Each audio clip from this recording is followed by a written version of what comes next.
What's the biggest mistake you have made in your investing career 2 point? Wow, there's so many. The hope and prayer, or as I call the invisible hand strategy. And that would be that I just buy something with the intent that the market is going to make it more. What he just said was fire, guys, and I'm going to break this down a little bit, okay?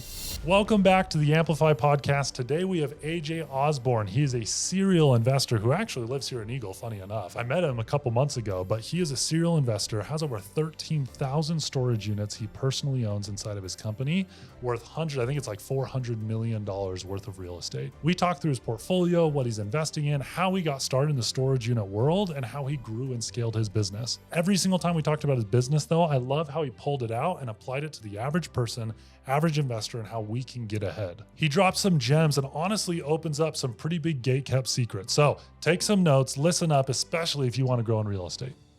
AJ, thank you for coming on the podcast. We live in each other's like backyard. Yeah, I didn't even know you were kind of here. Right down the road. Met a couple months ago. I followed you on social media forever. So tell us a little bit. What do you do? How'd you get your start? Just give us like the 60-second overview elevator pitch about who you are. I do self-storage. I've been investing in self-storage now for like 20 years.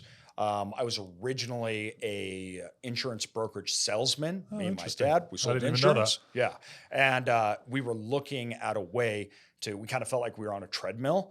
We liked real estate, but we wanted something that we felt we could control the revenue more. And so at the time, nobody really knew about storage, right? Like it was this weird asset class. But we liked it because frankly, there wasn't toilets. And we didn't have to kick people out. But then two, we felt we could affect the revenue. So we started to invest in storage with the premise. And my whole premise was this is more like a business, not real estate, except we get all the benefits of real estate. And that's how we started. I love it. We're going to do a pretty good deep dive into self-storage kind of middle part about it. So every single podcast, we have 3 different parts to it. First part, I let my followers from social media ask questions. So we put it out there. We always get 1,000+ responses. I find the most common ones. We'll chuck those out there. Then we'll do a deep dive in storage. And then at the very end, we'll jump through a couple more questions. So questions that they ask. The first one, how many doors do you own? Over 11,000. 11,000 storage units. That's insane. Yeah. Do you have multifamily as well, or is it all storage? You know, there's pieces of some rental stuff, but it's all storage. Like I like to tell people, we are a self-storage company. Not that we invest in storage, right? We are a self-storage company. Cool. Okay. Next question they ask, if you were to start in the self-storage world and you had limited capital, how would you go about it and what would you look for in your first deal? Easy. Self-storage. A lot of people think commercial real estate and they think skyscrapers, big money.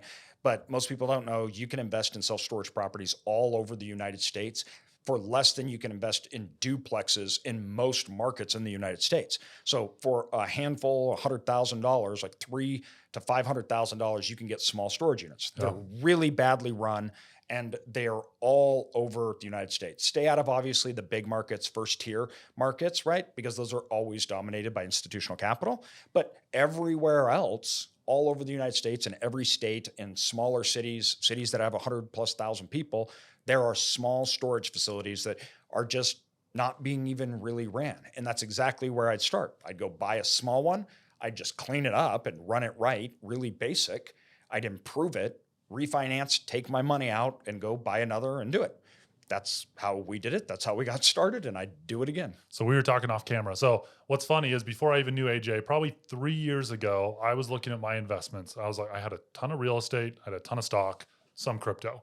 I was like, I want it in storage. So I was on LoopNet. I was everywhere trying to find storage. You couldn't find it in 2020, 2021. No. It was you literally type in storage and it would show there are no results within 500 miles. Absolutely. So, but what's crazy is in the last 2 to 4 months, it's starting to change. They're not quite hitting like the public forums. It's still pretty hard to like find on LoopNet, but the sellers are out there and you're getting off-market deals, which tells me in the next 4 to 6 months, they're going to start hitting the LoopNets of the world. Absolutely. An opportunity is coming in storage. We'll talk about this a little bit later, but if you got discouraged in the last 4 years because you wanted to get into this, now is the time, and AJ is going to talk about this a little bit more because storage is starting to become an opportunity again, and we're going through that cycle. So that's really fun. Next question. There was like 40 variations of this. Everyone's like, if you had 100,000, if you had 50,000, if you had 20,000, what would you invest in? So let's go 50,000. You have $50,000 today. That's all the money you have to Yeah. invest. How would you diversify? What would you do? Would you go all in? Would you diversify? What would be your investment Into strategy? the self-storage asset class, Nope, correct? just Anywhere. anywhere. Okay. What would be your investment strategy? Yeah. So first thing is value add all the way. The key is when you have when you have smaller amounts of money, you need to pool your money with other people, or you need to start small and you need to create value so I can get that money back. So when we started without huge amounts of capital, the money was so important, our principal. So I needed to invest it, but in order to get my compounding rate of return, I needed more. I needed to invest it again. Yep. That really, if I'm a do-it-myself kind of person, I'm going to start at a smaller property, value add, so I can increase the value to get the principal plus profits back and keep doing it. If not, I'm pooling with other people. And I'm not going in the major markets. I'm not going in the stock market. I'm not doing that stuff. I'm going to directly invest into assets with other people. That way I get to leverage OPM, other people's money, and good operators to get exposure directly. That way I get the tax benefits. That way I get the upside, equity, ownership, cash flow, and I can get superior returns by directly investing in things that other people don't. What he just said was fire, guys, and I'm going to break this down a little bit, okay? You've heard me say this before. It's going to become one of my taglines on my gravestone, I swear. Diversification is for the preservation of wealth. Yes. People talk about diversifying way too early, in my opinion. Every podcast we've done, they have said that they do not diversify their assets until a certain point. But then we're taught inside of 401ks and IRAs, diversify, use ETFs, all this stuff. I do it. Diversification's good. Diversification is for the preservation of the money you've made. Yes. It is not the way to create wealth. What you just said is you had $50,000. You would find how to find an asset that you can add value to so you can double that money rather than go get a 5 to 10% return. You guys have to decide, okay? It's risk reward. Yeah. The higher risk, the higher reward. If you want to go get 100% return, you're going to have to be a little bit more risky, go all in one thing. But you have to be smart and be aware of what you're doing with your investments. Because if you're diversifying across 15 different asset classes and you've got $50,000, next year, I can almost guarantee you're going to have $55,000. There is not the way to double your money in a year or two where you can if you go all into something. Absolutely. I love that. That's fire. Okay. What's the biggest mistake you have made in your investing career 2 point? Wow. There's so many. Yep. So I think the biggest mistake that I have made is the hope and prayer, or as I call the invisible hand strategy. And that would be that I just buy something with the intent that the market is going to make it more. Yep. And the reason why I think this and believe this is people that go into this idea that real estate, you just buy it and it's just worth more, that becomes an excuse to not do the work. Because you're automatically shifting responsibility onto something that's not that it's not real, but it's not understood and it's not in your control and nobody knows it. That's the same thing you would do with a stock. You'd buy it, hope and pray. So when you shift that mentality and say, no, I'm buying something where I can look and see exactly how that value will be created and what it needs and what it's going to take, then all of a sudden I'm taking responsibility on, I'm going to look at that, I'm going to underwrite it, and I'm going to make better decisions. Instead of, we see this at the top of markets. When equity is equity creation is surpassing income creation, you get a lot of what people call dumb money, because then they just throw it in because income doesn't even have to change. We're going to make more money. Yep. That is always bad and always signals the top of the market. So the biggest mistake people make is this idea of, I want to say buy and hold, but you can still buy and hold. But you look at the asset and you look at the investment as a business and you're paying attention to the income, the expenses, what's missing, what's not, as opposed to just buying something and hoping that the market makes it worth more. Fire. So there's one more question. What I've noticed in that people will ask, why don't you pick stocks? I post my portfolio regularly. I just did a YouTube video where I literally told everything I'm invested in. I post my portfolio. Every single stock I own is an ETF. And people are like, why don't you do this? It's for that exact reason. Yeah. If I don't control the asset, I'm going to diversify. Absolutely. Because I don't control it. Yep. I can't decide. I can't pick. Yep. I don't trust my ability to choose one stock over someone that's doing this 24 hours a day on Wall Street. I'm the same way. But if I can control the asset, then I'm going to go all in, create wealth, and do it. Yes. And so you have to understand, where's your skill set. If you are in healthcare and you know a healthcare company is going to kill it because you have some knowledge or some way to predict or anything, do it. Choose the stock, create your wealth, do what you need to do. Yeah. But don't believe you're smarter than everyone else. If you're just hoping on the market to increase, that's when you start to diversify, in my opinion. Absolutely. Love it. Okay. Last question someone asked, is it difficult to run a storage unit? And I think this is a really good question. And this is going to kind of segue into part two where we start talking storage units. You said at the very beginning, storage unit is a real estate play. It's a business play. Yes. Is storage units difficult? And would you shy away from doing it if you were starting your investing career because of how difficult it is? All right. This is kind of a tough question because this depends on what you think is difficult. So for an example, storage units is more operations heavy than it is CapEx and people heavy. So I actually find that dealing with duplex and having to deal with families and kids and parents stuff, that to me is difficult. Right. Where a storage unit, it's a box and I can kick them out at any time for any reason. Right. And so it's more of an operation play, as in when people move out, I need to be able to move people in. But due to technology, we can automate a lot. So if you're looking at doing it yourself and you're comparing it to assets, it's more difficult in the operations part, but we hire third-party people to do it. But there's a different learning curve, I think. It's not that difficult because it's still a metal box. All you're doing is putting a renter in, automatic payments. If they don't pay, they get locked out, and then you kick them out, and then you fill it in with somebody else. But it is different, right? You need somebody to clean out the unit, right? That kind of stuff. So I think that if I was looking to do it myself, if I was looking at a fourplex versus a storage unit that had 50 units, I think the storage unit that has 50 units is easier than the fourplex because I don't have to deal with people. But it's not the same. It's a different type of easy, right? And when you get bigger, the complexity rises exponentially in storage as opposed to like fourplexes to multifamily, right? Storage complexity really rises once you get lots and lots more doors because we do things like dynamic pricing and we use software. But when you're starting out and they're not that big, it's relatively simple and it's diversified risk. Instead of 4 doors, I have 50. Right. And the impact of tenants moving out is less. There's less capital expenditure exposures. Nobody's flooding toilets, right? Nobody's doing any of those things. So all of that part is easier.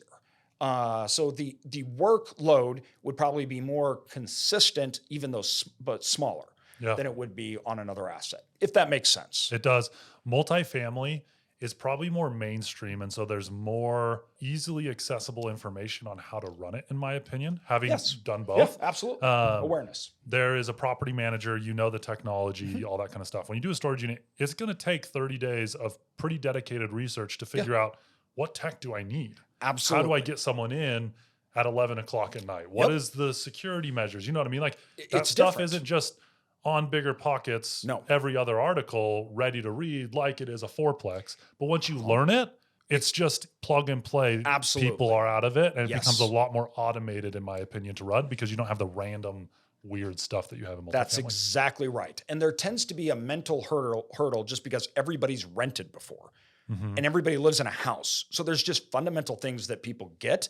And so they assume that familiarity is equivalent to difficulty. That's not true. Just because you're familiar with how to replace a bathroom floor and you're not familiar with how to sweep out a unit or put a new lock on it, it doesn't mean that that's harder. It just means you're not familiar with it. And so there is a familiarity curve that people need to get over. And there is that more upfront education because of that reason. 100% agree. Perfect. Okay. I use counsel or consequence. There's 2 ways to learn: counsel or consequence. My dad said it to me all growing up. It stuck with me forever. It applies in business. I want to walk through your journey a little bit of how you got to 11,000 doors for the people out there so they can learn. And it doesn't have to be storage. This journey is going to be if you want to do multifamily, if you want to do stocks, if you want to do crypto, like the process, you're going to find a lot of similarities. Absolutely. But you have done it extremely successful, have hundreds of millions of dollars in assets that your company owns. So let's start storage unit number 1. What was that purchase? What did you learn? And how did you go to 2, 3? Let's start with storage unit 1 though. Perfect. So the first thing is when we started, to say there was no information, there was no information. There wasn't a podcast. There wasn't social media. There wasn't even books. There was nothing to tell us really what how year to is do this? It. This is 2005. Okay. So until 2008 came around, at the time, over 90% of the storage industry was single owner mom and pops, just normal people, right? And so when we were buying it, we were also buying them in areas there was not third-party management. So that meant we had to figure it out, and 2, we had to do it. I could not hire a third-party management company to do it because it didn't exist. Now, We viewed it though as less risk and simpler because of the things we mentioned before. So when we bought the first one, the big things we had to overcome and hurdle, didn't live near it. So this was 9 hours driving away. Oh, you didn't buy in your own market? No. Interesting. No. And so we hired a person that was in that market to go and do basic stuff. If somebody moved out, to sweep units and get it ready for somebody else. And then we focused on building back-end systems so we could get people in through the website, and we would do the accounting right, and you would take calls, and we focused on the difference between raising rates and occupancy, but we just had to learn it. Yep. It was a lot of trial and error. Oh, we rose prices on this unit, maybe we shouldn't have, right? And so there was a lot of trial and error, but at the end of the day, it was never emergency driven, right? Yeah. We had time to learn it in the simplicity. So we really focused on that and building those up. The second one that we did, along with the first one, yes. How long did you own that first unit before we go on to second one? I'll say 4 years. Okay, so you had some time to learn Yes. this before you started going on. Yeah. Second question, how did you pay that person? Was it hourly? Was it per unit? Were they on site? Hourly. What did that? So they were It just was hourly, and per they had a task. list of tasks Got to it. do. They would go on site, check it out. The mode that the system that we use then, we would still use today, because there's certain things that you have to do on site. Yep. Right? People say a manless storage facility. I hate that term. Why? Because people look at it like a video game or an ATM. 80 to 90% of the functions that we do to run our business, you can do back end now, but still somebody had to go to check locks, make sure people weren't in there, to make sure the buildings were okay. They had to sweep out units and get another one ready. A gate is going to break, right? It's real estate. There's things that need to be done. We had a list of those, checklist every week. They could go by and they could check out all of those things, and we would pay them a certain amount. We took all the calls, the accounting, and everything on the back end. So you could find the customers, and today you do ads, they sign up. So we don't even need to do anything like that. They move in, they get emailed their gate code, lock everything else without ever seeing another person. And we're not even involved in that, right? Only if they have issues. Yep. And then we would have a call that they call, which today we have a call center, which literally takes the calls. Yep. But so there is that on the ground portion and then the back end portion, which we can use third parties to take pretty much all the work.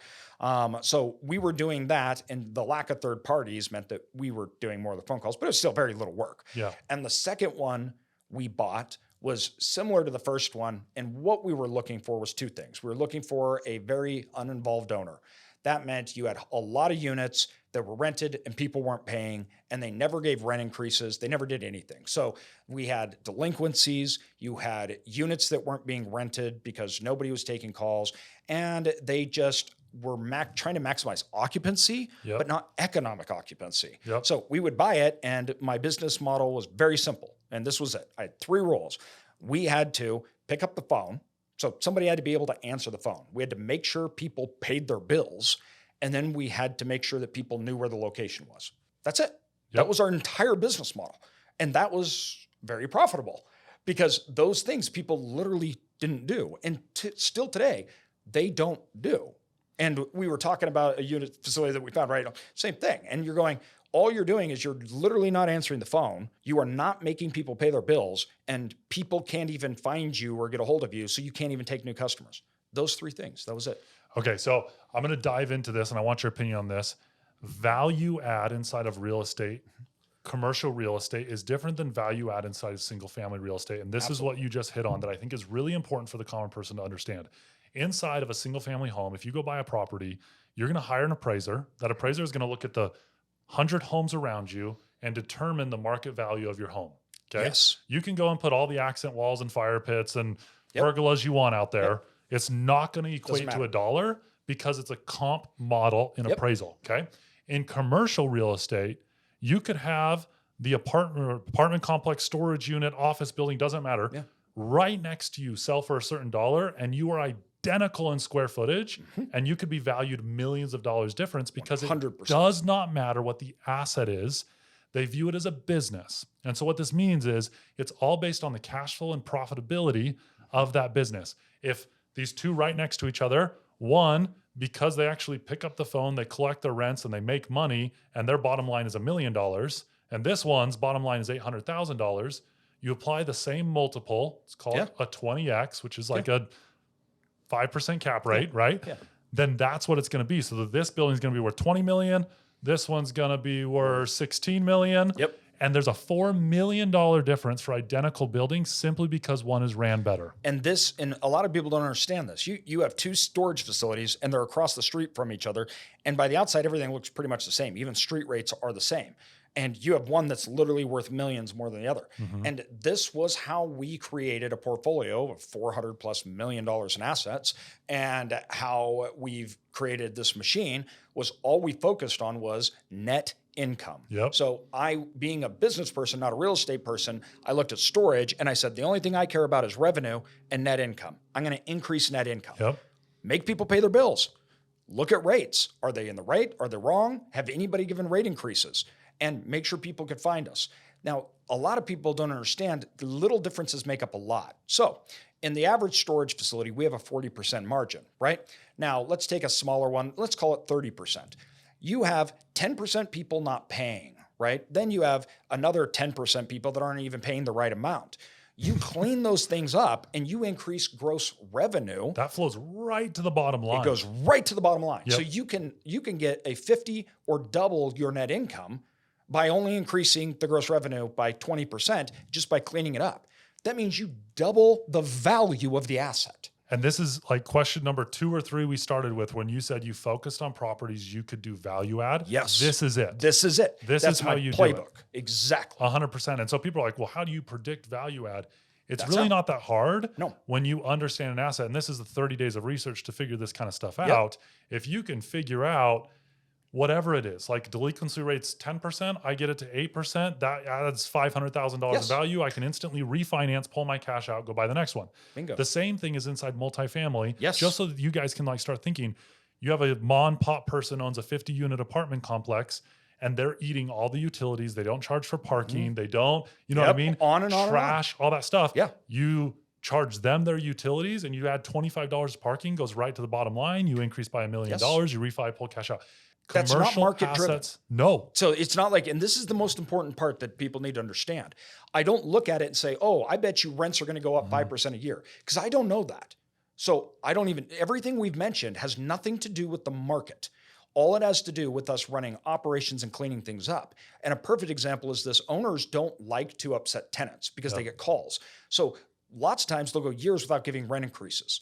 And so you have the difference of economic occupancy and physical occupancy. You can be 100% occupied, but your economic occupancy can be 50%, meaning that one door you should be charging, for an example, $100, but 6 years ago you moved people in at $50 and you've never given them a rent increase. They're so out of line with the market because the owner was scared.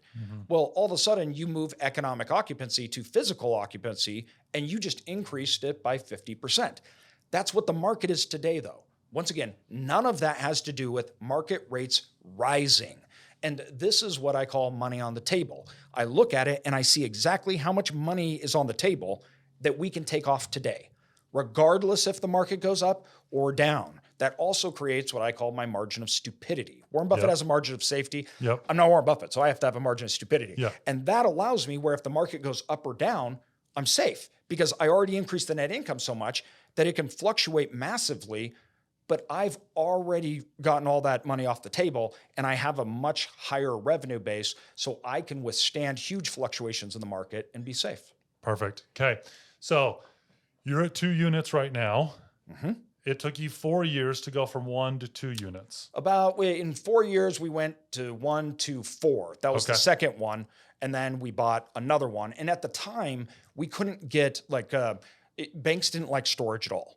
So we were using our brokerage sales, right? Insurance brokerage, our sales. And we were trying to get like personal lines and things like that off it because banks didn't want to invest in this thing called self-storage because they viewed it as very risky. They're like, man, this is an asset that if anything goes wrong, it'll just fail. Boy, were they wrong. But nobody knew it and nobody understood it. And so we had to go get seller financing from owners because banks wouldn't lend. So after that, a lot of the assets that we were buying, we didn't even get bank loans for. And it's vastly changed now. Now all the banks want self-storage because it's the lowest defaulting asset class of any commercial real estate and the highest performing. It has the largest cash margins. It's very sticky and very consistent. So banks love it. But back then they didn't, right? So all of a sudden we were going out and getting owners that were becoming the bank. And then that's how we kept growing. Okay. So I'm going to do a deep dive real quick, into seller financing, because this is very applicable against every market. This can be multifamily, storage, commercial. Yep. This can be businesses. This can be private equity. Yes, everywhere. So the concept of seller financing is you walk up to an owner that's done, okay? Yep. And you say, hey, you are currently profiting, I don't know, $20,000 a year. Okay, let's go $100,000 a year on this property. I will hand you $200,000 cash as a down payment. I want you to carry the other $800,000, and I'll give you the same $100,000 a year for carrying that debt, and they carry the note. So basically, they're going to carry a note for you. You give them a down payment, and every year they're paying you off. The reason this is a win-win for everyone, the seller wants out. They're used to making that much money. This is also a tax advantage to them because they can carry that note, which is a big piece. Go research it. It does matter. But the reason it's awesome for you is because you're looking at the economic increase you can do to this. You're like, they're making $100,000 a month. If I do this and this and this, I can make $130,000 a month. Therefore, they carry the debt. I don't have to go get a bank loan. I pay them what they're used to, and I'm profiting $30,000 a year, whatever month, whatever it is.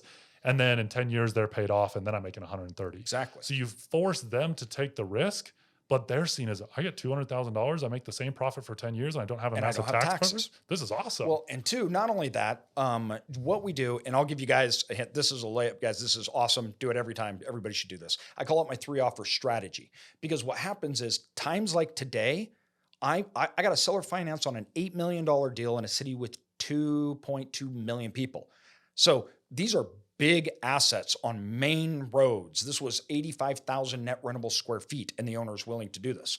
Because in times like this today, where interest rates are so high, owners can't get the price they want. So we would go to owners and say, listen, I can pay you what it's worth on the market. So let's call that $6 million. Or if you'll carry the down payment and do all this other stuff and do kind of a mix up, I'll pay you $7 million. But if you'll carry the note and give me an interest rate of 3% and make no payment year one and IO payment year two, I'll give you the $8 million. Now, what they don't understand is that every single option that I just gave is the exact same outcome for me. So whether it's 8 million or 6 million, based upon the financing structure, the outcome's the same. So I pick the outcome I want, create 3 offers, and they get a pick. They always pick the higher option because they're like, I can get way more. And for me, I'm like, this is amazing because first of all, I have no risk, right? Except for my down payment, because they can't come after me. The asset backs it. There's no personal guarantees. I get way better terms, way higher cash flow, and I've got all the things that I wanted anyways. Now, when you look at this, owners today, they're stuck. They need to sell, but they either have to take this huge loss because a bank won't finance it at the amount that they want, because interest rates are so high that your DCR, your debt coverage ratio, doesn't work. So they're stuck between a tough spot here. And when you look at this, the thing about it you got to realize is people have to sell. It's not that they can be like, oh, I'm not going to sell. They have life changes, like assets have to trade hands. That's why today is like the best time for beginners to ever get started, because sellers will work with you. Over the last 5 years, if you go back 2 years ago to 2018, that was not only not the case, you were in a bidding war. That $8 million asset would have traded for 10, and they would have had 10 offers to close in 30 days. So beginners can't even play in this market. It's like they get bid out everything else. Now, they don't even need to get banks a lot of the times. So seller financing is not only real, it's especially viable today.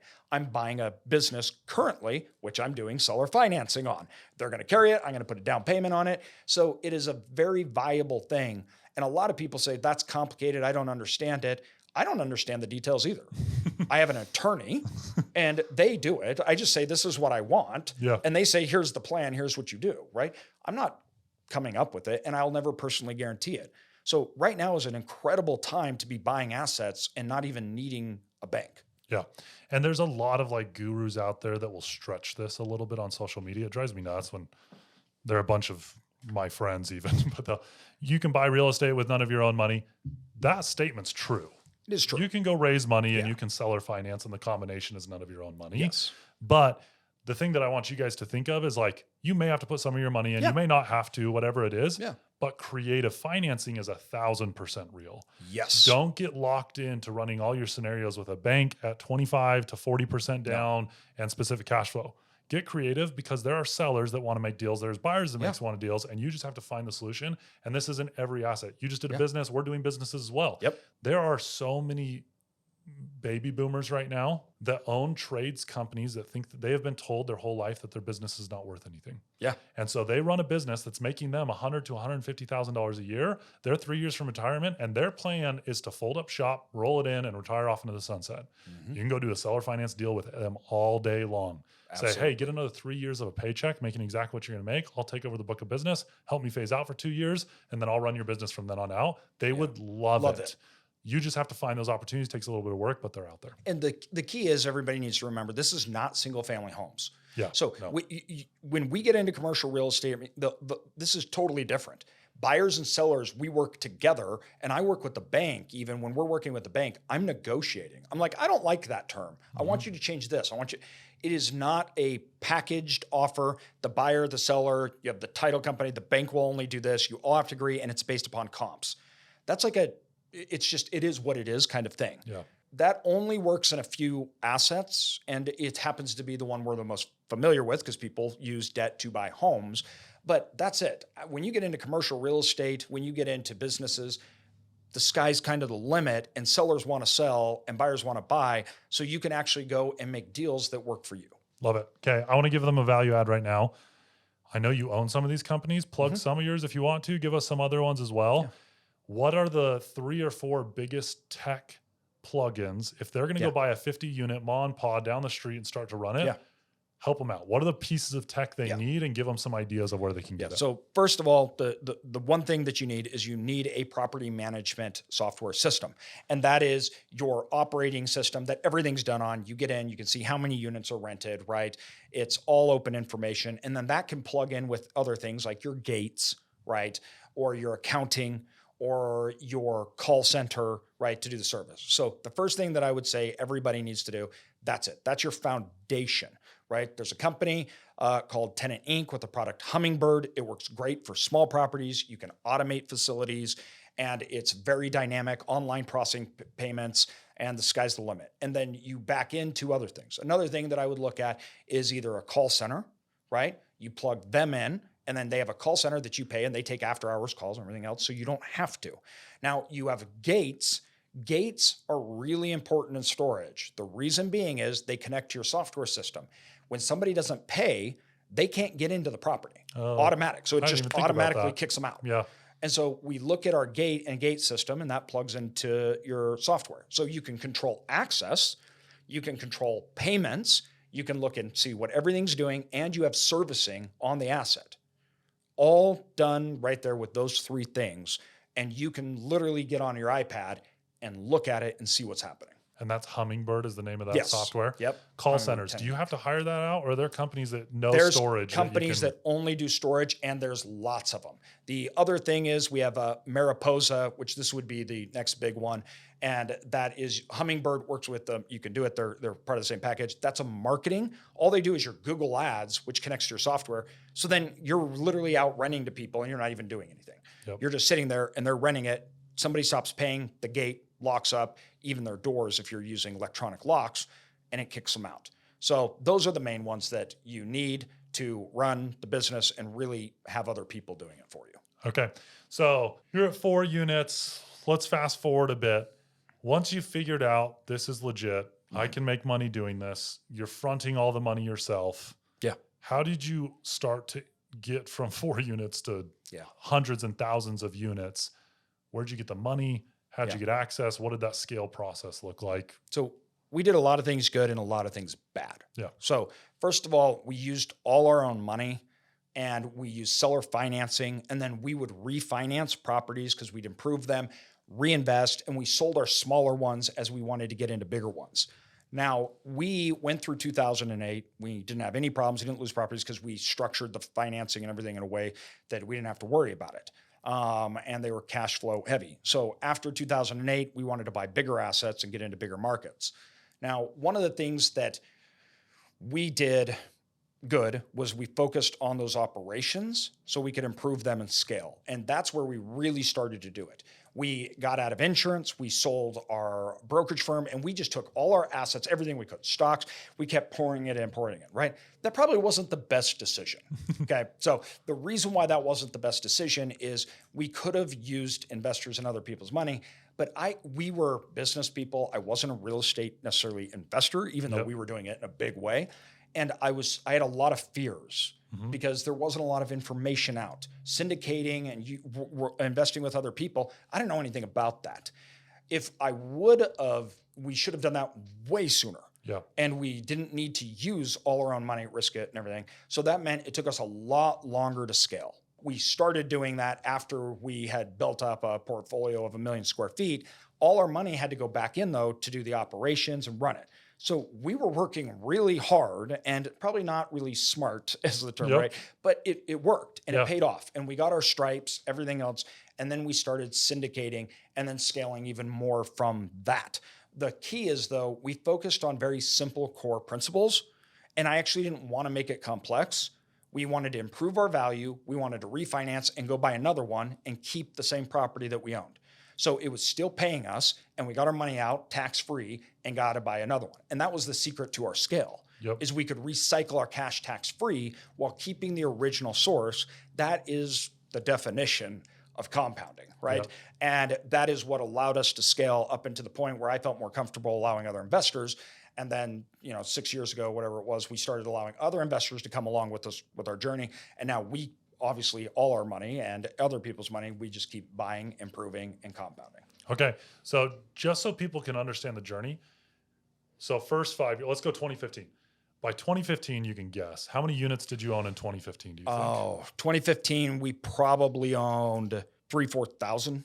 3,000 or 4,000. 3,000 probably. So in 10 years, you got to 3,000. Yes. And then the following 10 years, you over doubled that. Oh yeah, way over doubled. 8 or 9. You did tripled it. Yes. And did 8 or 9,000. I feel like people are so hard on themselves. Those first couple of years, you're so invested in one or two assets. You're like, this should be going faster. And think about the first 5 years. The first 5 years, we're talking about hundreds of units. We didn't even break 1,000. The next 5 years, we went to 3,000. Right. The next 10 years, we went to 13. So you can see not just how the money compounds, but our education. And to be totally honest, there was no way I thought starting out in 10 years where we would be. Because I couldn't see how our own knowledge, experience, and opportunities would compound because markets change and everything else. And I agree, you're way too hard on yourself at first because it takes perceived so long at first, when in reality, I look back and it really wasn't. No. Like looking back, everyone's like, how did this guy do this in 15 years? Everyone is, you are the storage unit king. But probably didn't feel like that for the first 10 years. Oh, no, not at all. No, not at all. Okay, so last kind of thing on this journey, and then we'll jump into a couple rapid fire questions. So now we've walked someone through how to be like an owner operator. There's a whole nother way of owning storage units. Absolutely. Walk us through what syndications look like and the pros and cons of owner operating versus what I'm going to call active investing versus passive investing inside of storage units. Yes. So when we got started, the only way that we knew to invest in storage units is we could buy it and operate it, or we could invest in what's called a REIT, a real estate investment trust. Okay. And the problem with investing that way is you don't get the tax benefits. It's a stock. You own a stock, right? They pay dividends, but essentially you own a stock. So you lose 50% of all the benefits. The other thing that we had at the time was there was no third-party management. We didn't have all these tools. So we were really forced into do it yourself. That's important for people to know. We did it because we had to. Today, that is not true. You can invest directly with people. So like we take investors, and all that means is we're all investing together. So we put $1 million in, they put $3 million in, we come together, we buy an asset together, yet we are the ones that own and operate it. So that means we have a property management and an asset management component. We're finding the deals, we're underwriting, we're doing it. We get paid for that. Then we all come together and buy it. Just as if they were buying it on their own, they're just not doing it. But it's still, they own it. It's actual ownership. They get the depreciation, everything else, right? Now, the downside to doing that would be you have to pay somebody to do it, right? So you have to pay me. So we get paid in the form of property management and asset management, where today, if you were to go and go buy it, you'd have to pay that anyways. So That's going to be, no matter what, you're paying a property management company to do. And then after that, we get a part of the profit after we perform, right? And so then you're paying a little bit of the profit to the person that's doing it for them performing on what they were going to do. That's how we're incentivized and why it makes sense to us. Because if we do a really good job, we're going to make some more money too. So that allows us to take our money and spread it out for me to make more money. Yep. That allows other people then to invest and own without having the expertise or knowledge and still getting the equity, the upside. I call it like, our bag package. You're coming along with us for the journey. The only difference is you're hanging out on the back, seeing the sights. We're doing all the hiking and walking, right? And the other way is do it yourself. That is where you have to figure all that kind of stuff out. The pros and the cons. Investing with a REIT, it's easy, it's quick. You get on your computer, you click, you don't know anything, but you don't get any of the benefits. Don't do REITs. Right? It's a stock. I agree. There's no reason to. Directly investing with somebody else, you can get going really quickly. Mm-hmm. You can invest directly. And then 2, you learn. So when people come, they invest, everything, we're teaching them. You get to see all our mistakes and all what we do good, right? Because that's always true, right? The markets change, everything's perfect. But you get to see it and get to learn and understand what's going on. And then you get to participate. You also tend to get a lot better things. Like you get the terms and you get better deals because we do off-market deals. We get all that, right? Because of our size and our firm. The do-it-yourself, the downsides can be the pros. Basically, I look at it as like you're putting everything off. Yep. So you have to work, you have to learn, you have to do everything. And your benefits will come later down the road. That's when you're really going to get the benefits, just like I did, right? And like other people did. And that's the difference, I think. One, if you're doing it yourself, you're going to get more benefits, but it's much later down the road. Yeah. And you have to build a business. Yep.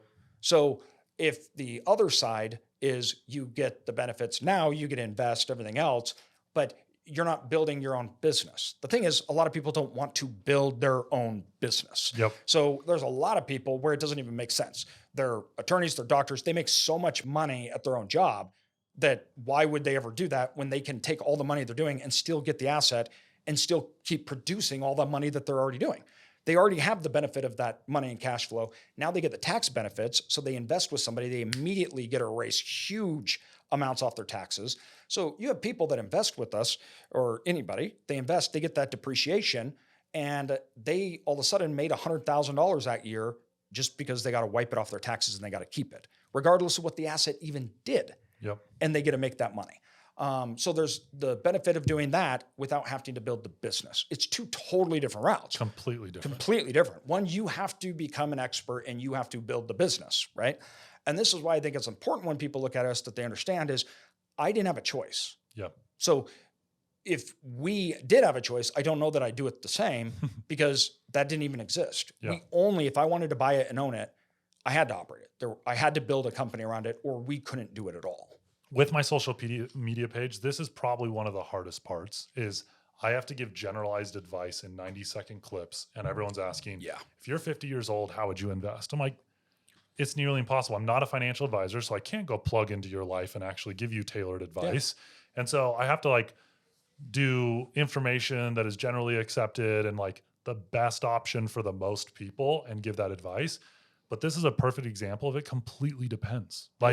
It completely depends on what you want because they're completely different. One is active investing. You are going to be investing. If you have a full-time job, you're going to be doing 3 to 4 hours every single night on the side, doing a side hustle, researching, running a business, trying to do everything. It's going to take you years and years and years to get it. Yep. But you could put in $50,000 and turn that into $500,000 in 5 years and start compounding this and have a legitimate business with that time you're investing. Yes. You're going to be rewarded for your time in scenario A. Scenario B. If you want a business. If you want a business. If you don't want a business, you're not going to be rewarded for it. You're actually going to have something really bad because you didn't want a business and now you're stuck with one. And now it turns into a loss and a liability because you didn't have the time, assets, resources. The other option though, you spend an hour researching, getting to know these people, you send them a check, and then every quarter distributions show up and then they sell the property and you get profits. Completely different investing strategies. Yes, totally different. And so both are very viable. The fact that storage unit is good, both of us own syndication companies. We'll do deals together. We've already working on deals together. I invest with other people all the time. Exactly. I don't invest in asset classes that I don't know by myself. If I'm doing multifamily, stuff like that, I'm going with you. I'm going with, other people. I'm not doing it myself because I don't know it. Yep. And so you just have to decide, do the research, figure out what you want to do. Do I just want to chuck money in and be passive?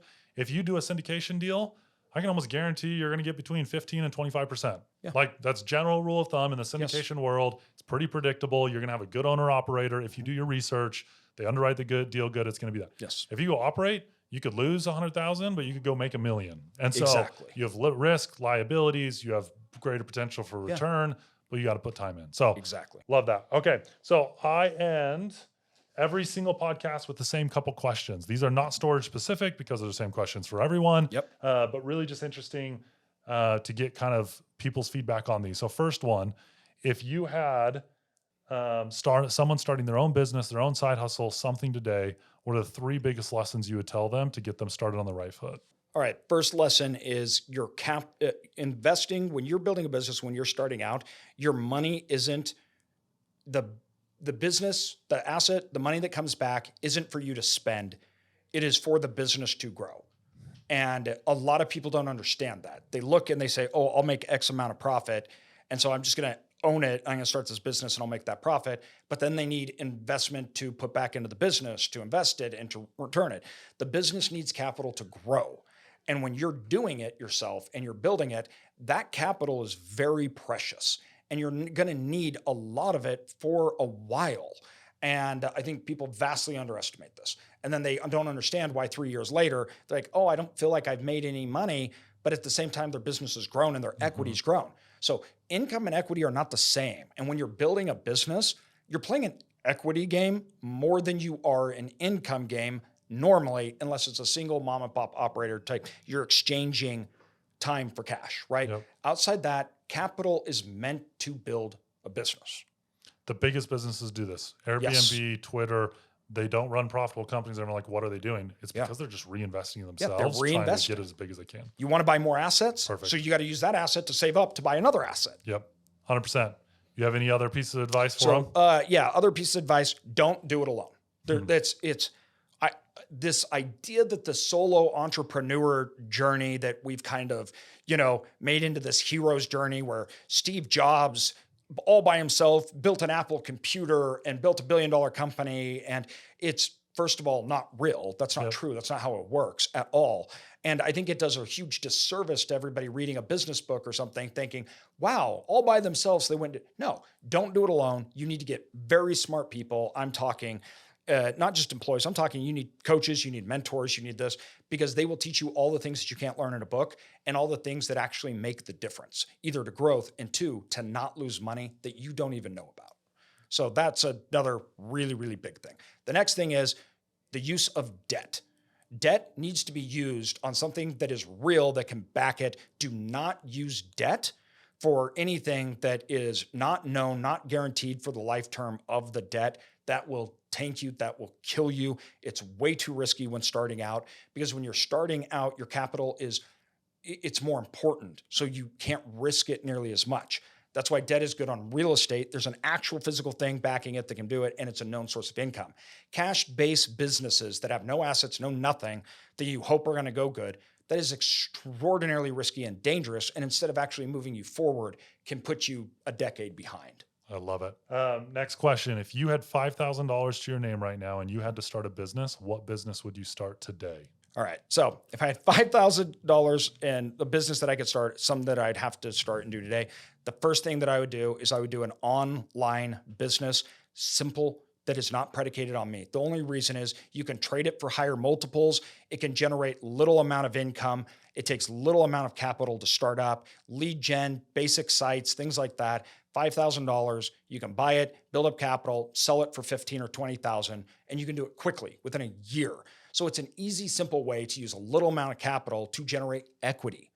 The smaller amount of capital you have, the harder it is to build equity. So I need to go into things that rely on small amount of money, but I need to build equity so I can really expand it. $5,000 in cash flow is not going to change your life, but $5,000 at a multiple of 3 or 4x, that is really, all of a sudden now you're into assets. You can actually do something.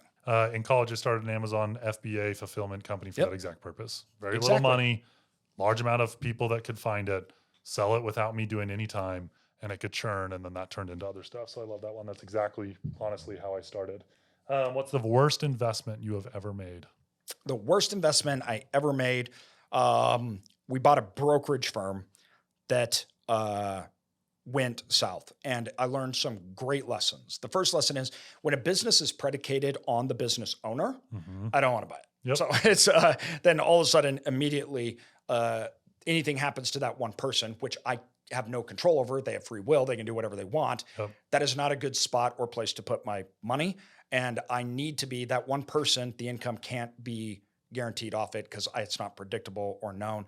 And that was the worst thing that I ever did. It was just a mess. Frankly, it almost ruined us. Yep. And so really, really bad. I'll never make a mistake like that again. Interesting. Two more questions. What's the best investment you've ever made? The best investment I ever made was, I mean, this sounds so stupid and corny, but myself. Yourself. It's I like knew it was coming. Every entrepreneur says it. It's so corny, and I even hate saying it. Like I literally, it comes out of my mouth, and I'm like, I wish I could say a stock or something like that. But the problem is everything that I know today makes me all the money. Yep. So the reality is there's opportunities everywhere. You just can't see them because you don't know. They're not hidden. It's not something that the top 1% have a secret thing where no, none of that is true. You see opportunities every day. You go buy them every day. You hear about them every day. You just can't see them because you don't understand them. So how can you take advantage of opportunities that are in front of you that you don't even know exist? That's the first thing you got to change. What's funny is I make videos online. We track it all. We run it like a business. And we have content pillars that we post in, right? Yes. And I know this content pillar is going to average this amount of views, this many likes, and we track it a lot. The invest in yourself is our worst performing one, and it drives me absolutely nuts because if I could give one piece of advice, I'd say the exact same thing. Absolutely. $1,000 invested in a skill that you have will return you way more money than any $1,000 you go invest in somewhere else. Way more. People just don't like to hear it sometimes, and it drives me nuts, but it's 100%. They want a quick fix, and they don't want it to do it themselves. They want to put their money somewhere and just have everything done for them. That's not how it works. Okay, last question. Outside of the industry you are in, what is the industry you are most excited about and would invest $1 million in? So there's a few. I'm very interested in fragmented industries that are consolidating. Let's talk about commercial real estate. Outside my commercial real estate, I'm really in a really big believer, and I like small industrial. So not large, big industrial, but small industrial space because of the fragmentation of the internet and how our economy works right now. There's huge demand, very little supply for that. And big investment groups and institutional capital, they want to buy big. So there's a market separation of light industrial flex space for smaller needs that I think is huge. And you can build them up and then sell them off to other people and make a great return because they cash flow so heavy. So I like that in commercial real estate. The other industry that I really like is I like business software products. So I am a B2B kind of person, and I like products that can be made and implemented fast and you can quickly reiterate and change, but that is something that they have to have. This is why we started a property management software company for storage, because we have to have it. This isn't something that I don't know if the customers will want it or not. It is a need that is predicated on them functioning and making money. So it's very sticky, and it has high multiples, and you can scale and you know your audience.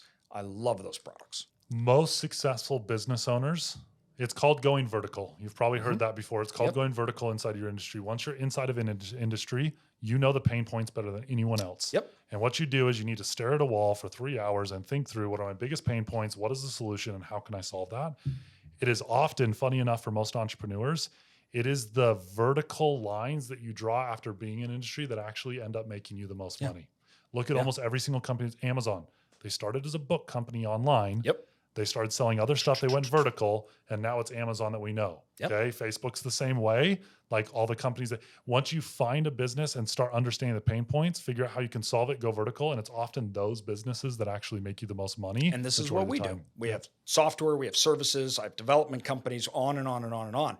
And this comes back down to my thing that entrepreneurs do and people that have real wealth do. I use my money to create more solutions and opportunities. So always reinvesting that money, right? Yep. And then that equity is big, and then the cash flow, it compounds itself. But it's because I know it. I can see it, I can feel it, and I can actually create a solution for it that I would use. So it's not just throwing out a product and hoping and praying kind of stuff. That's not what we're talking. So I love the vertical integration part. And I think that's also why you talked about you couldn't have seen in 10 years what you did. No, not at all. Because once again, I didn't know the opportunities that were sitting in front of me because I wasn't educated enough. And the more educated I got, the more opportunities I saw. 100%. I appreciate you coming in. These are the conversations I absolutely love doing. And this is exactly the type of stuff I want to put out there. It drives me nuts that you have to be in rooms like this to get this type of information. This is not readily available out on the internet or on the majority of podcasts and stuff like that. And my whole goal and purpose is to make financial literacy available to the common person. There were so many nuggets today that you gave us that they can apply anywhere. That roll-up strategy, we didn't even touch on that. The roll-up strategy is a massive one that you can make tons of money on. Vertical integration, how to add value. Like there was so much in here that I hope you guys will listen to. So I appreciate you coming. Thank you, man. I appreciate it. That was an amazing episode. AJ truly understands the economies of scale and everything. He did it in his business. He did it in storage units. He does it in his investments. He does it everywhere. And I think that applies to the common person. Figure out what you're passionate about. Research it just a little bit. In my bio on my social media, it says where research meets reward. I firmly believe that as we continue to listen to people like AJ, understand how to grow our net worth and our portfolio, that all of us can be further ahead than we ever thought we could. Make sure to hit the like and subscribe button. I love sitting down with these people that have hundreds of millions of dollars so I can dive into their investments, their strategies, so that you can hear it to grow your net worth.